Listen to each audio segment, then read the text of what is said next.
Hey,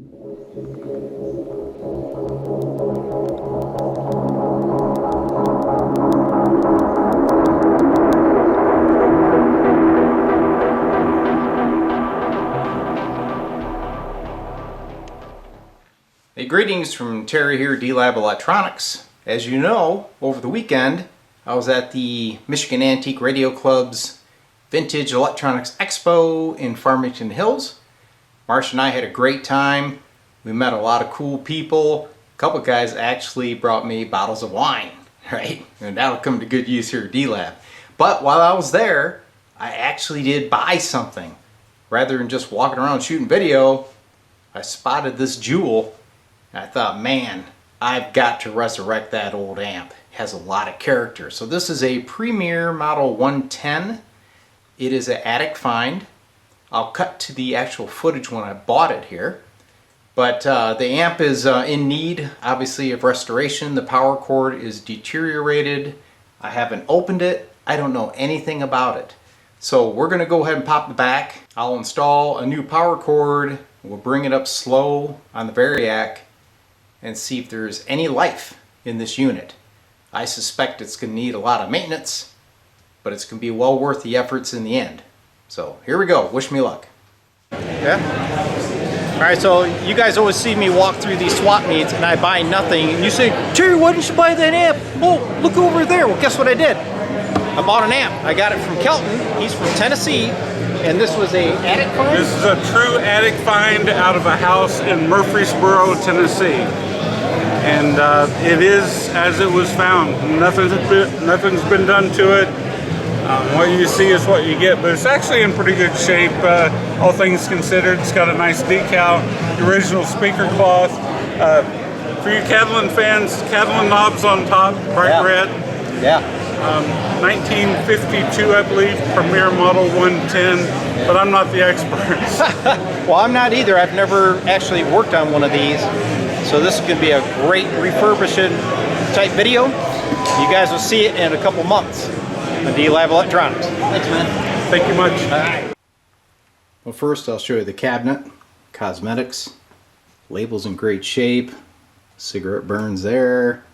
It's got those original knobs. I just saw that one of these knobs on eBay sold for like 69 bucks.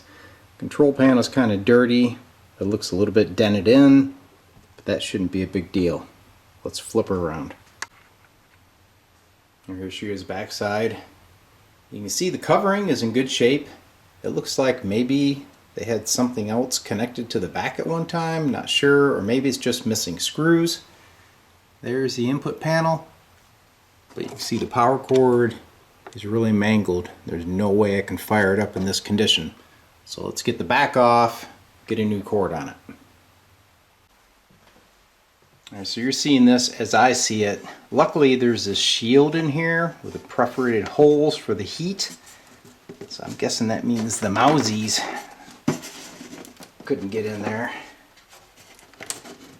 So this back is stuck, or I am missing some screws that I'm not seeing, but I sure don't want to damage it. Alright, gotta investigate that. Alright, no, I was wrong. It was just kind of crunchy and stuck. Yeah, look at there. Look at there. Got some dust in there, but none of the wiring looks chewed up. It's got a pair of 6V6s.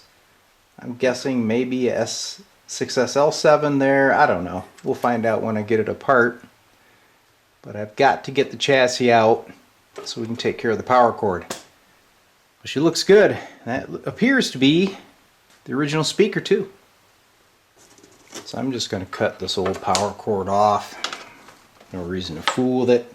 It looks like they got some nuts here on the chassis and some screws in the side. So hopefully after I get that loosened, chassis will slide right out. I find it odd that the power cord is routed out of the bottom of the chassis and trapped between the chassis and the cabinet. You can see it there. That's strange. I don't think that's the way it should be, but who knows? Alright, let's get the chassis out. Alright, moment of truth. Got the chassis loose. Slide it out. Hopefully not damaging this wire. Huh. I think something has been in here. Well, nothing looks chewed up in there. But there is evidence that maybe a little critter was living in here at one time. So the next thing I need to do is get that power cord out of there. We'll jump in a temporary cord and bring it up on the variac. I've got a temporary little cheater cord hooked up direct to the primary of the power transformer. I'm going to bring it up on my variac here. Just watch the current, and thank God I'm seeing current. So that means that the power transformer is probably okay. So right there I'm at about 50 volts, drawing about a 1/4 amp, and I see the dial light illuminating. So that's a really good thing. Next, I want to just check, let's see if we got any high voltage coming off that 5Y3. I'm not going to leave this on here long because I'm guessing this filter cap is shot. I'm going to bring her up and look for the high voltage. And there it comes. So my guess is, give this thing a clean up and some fresh caps, and she'll probably come right to life. Like I say, I'm not going to apply full voltage until I change that filter cap, because I really don't want to damage this amp. It looks like it's very savable. So it looks like I did okay on this purchase. Marsha was not happy watching me carry that dusty amp and putting it in the car, right? But that's the way it goes, because I need to find this stuff to present it to you guys. Plus I like working on it. So in part 2, I'll get a fresh power supply filter cap installed, make sure there's no shorts in it, we'll bring it up and see if we can get a tone through the amp. Should be very cool. Thanks for tuning in.